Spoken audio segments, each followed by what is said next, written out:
ago, the number 4 RGA in the year last year, but he's also now the recipient, okay, of the 2012 Scott Smith All Relentless Team, Mr. Jason Bratin.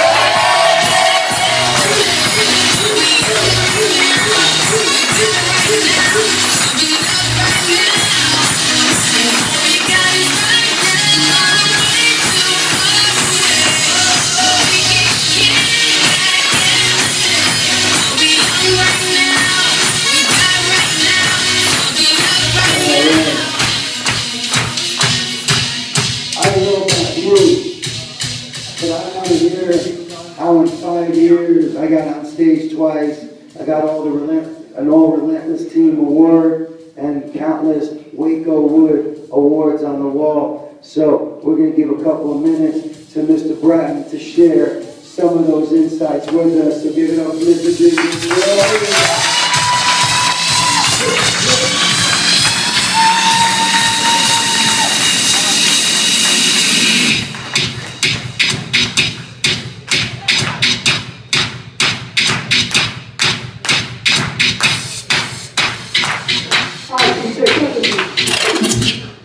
What other company in the world do you know has a DJ come to spin at a jam?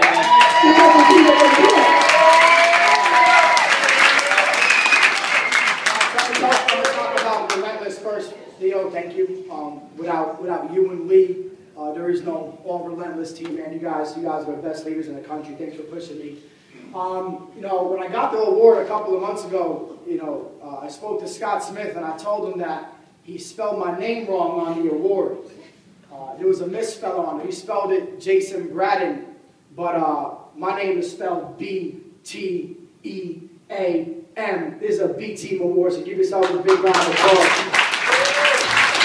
You guys try to make me a lot better than I'm really not that good. I'm not that special. You guys definitely work hard, and without my team, I'm nothing. You know, this is your award, and congrats on being the best once again. Being champions and being relentless is what we do as an agency, not only on this side, but with the Pappas agency overall. And a couple things on being relentless, and I want you guys to understand what being relentless is. Being relentless is not about getting the job done when the pressure is on. Being relentless is not about performing when somebody calls you out. Being relentless is not about worrying about the competition. Being relentless is about applying the pressure. Being relentless is being the competition and always making the competition chase you. You always have to be the one people aspire to be better than, to look up to. You know, I'm not the only one that's relentless here. All of you in the Pappas agency are relentless, so let's make sure we end the fourth quarter right and get back on stage. All right, give yourselves a big round.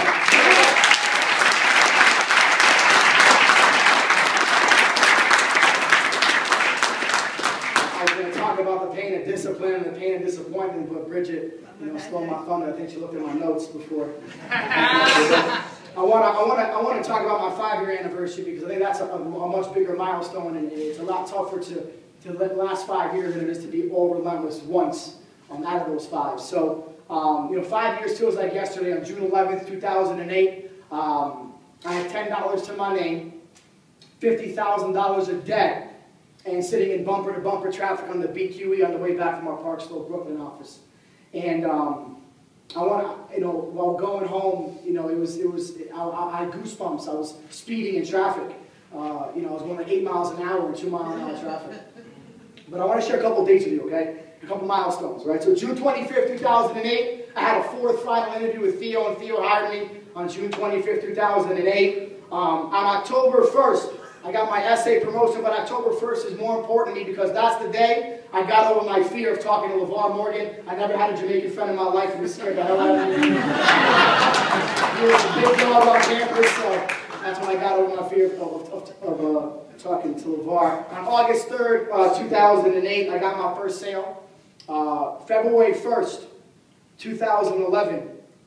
February 1st, 2011, I paid off all my credit card debt and became debt-free.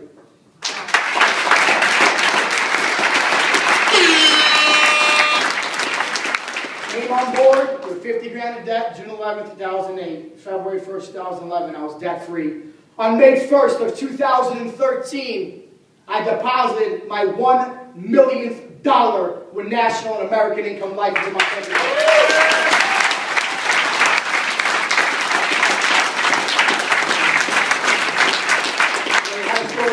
That when he got into acting and becoming a comedian, he took a $1 bill out and he wrote "Make $1 million" on it. He was talking about making $1 million in a year. I made it in 5 years, but I have the same dollar in my back pocket still to this day in green marker on my dollar bill, pushing me for that one day when I make $1 million in 12 months. On August 18, 2013, I still have no idea where all that money went.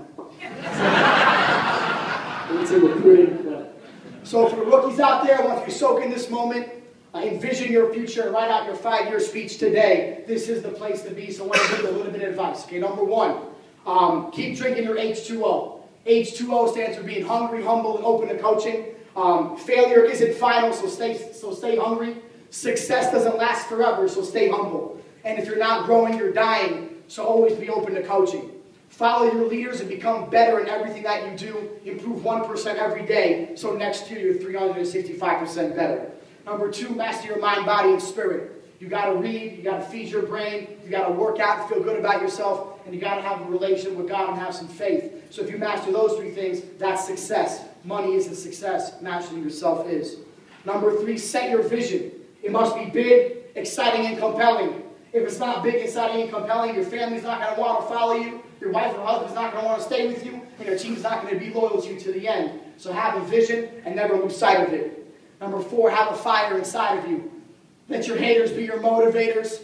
Whatever, someone can say something to you. It could be something small. It could be a Ferrari. It could be a house. It could be debt. Whatever it is, you have to have something that sets you on fire and makes you want to wake up in the morning and do work. And number five, you got to be mentally tough. Before you can be beatable in anything in this world, you got to be unbeatable from the neck up. This business is a mental game, and you've got to stay mentally tough in everything that you do. In closing, guys, I can't end my speech without giving thanks to my dogs, my squad, my team, my family. So she's not here today, but first, she's been with me here from day one. She's been shooting with me in the gym since day one. So I want to say thanks to my rock Ariana for always reminding me how great I am and having my back 100% no matter what. I want to thank my team. You guys are my family. The reason why I do what I do, I work for you. I go hard for you guys.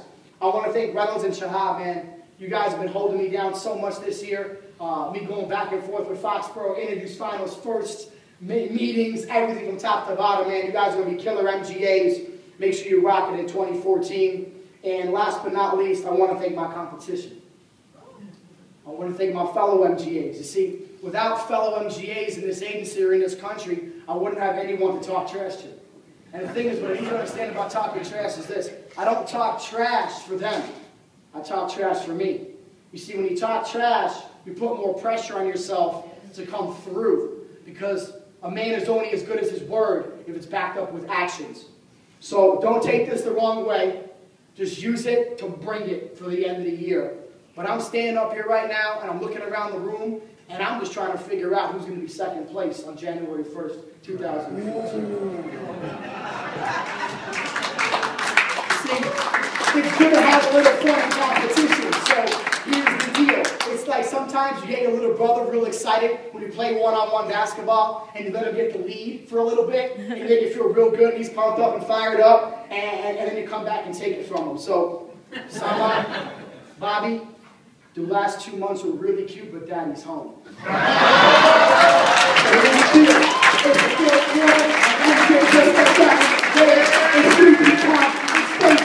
Let's go.